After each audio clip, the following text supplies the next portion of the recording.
A local lawmaker is furious and worried about how the growing number of people with autism is being treated in our state.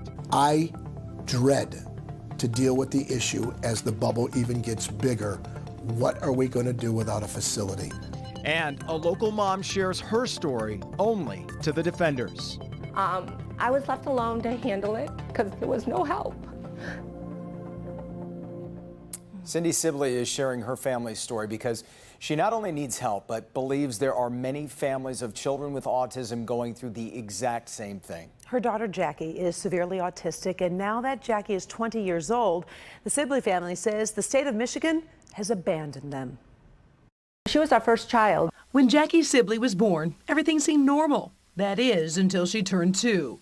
I had remember her saying some words, but then she had stopped saying words. As Jackie got older, she needed more help.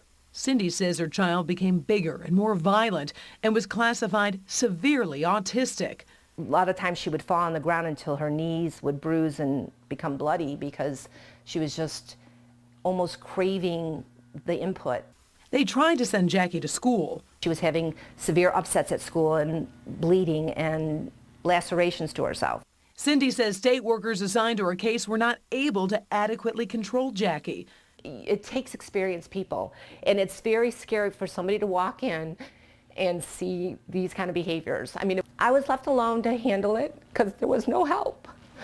Time passed, and now Jackie is 20 years old, and Cyndi says the state is failing her again. It's the ones that reach this point of severity that there's a huge lack of any kind of services. Cyndi continued to try by herself to care for her daughter, but it was challenging.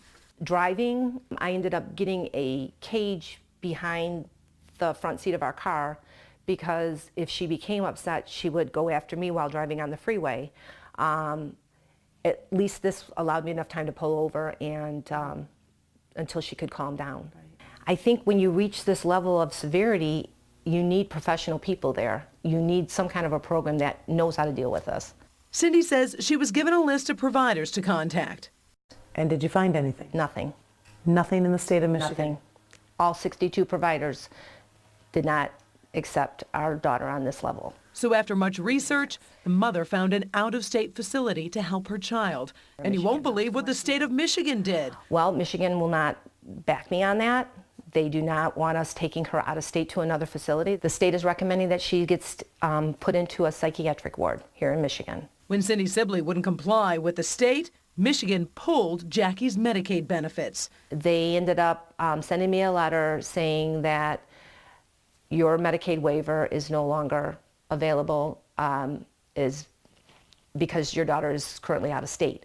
If you don't have a facility for her here in this state, it's a mandate that you must find a facility out of state. That's Senator Peter Lucido, and he is fuming about this case.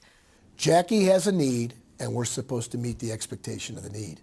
Once the Sibley family hired an attorney, they received this letter stating the Michigan Department of Health and Human Services has reinstated Jackie's Medicaid retroactively.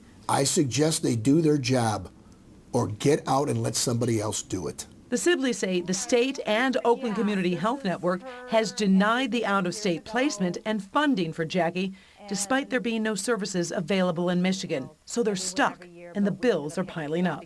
The County of Oakland owes her and her family a letter to indicate that there is no facility, and they're holding back on that.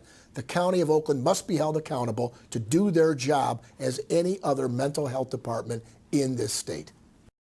Well, I did contact MDHHS. Was told they can't comment on the case. The Sibley family now is pushing for an answer. Now, they did find a facility. It has an opening. They'll accept Jackie in the different state, but they need that letter from the state of Michigan acknowledging there are no facilities here, so those dollars can go to help pay for her out of state. So meantime, everything's tied up, and the bills are piling up, and they have no answers. I mean, where's the common sense in all of this? But did they get any indication that they might get that letter? Well, we're hoping that this story brings the attention because, like they said, this is not the only family that's dealing with this. Sure. This is a family that can afford an attorney.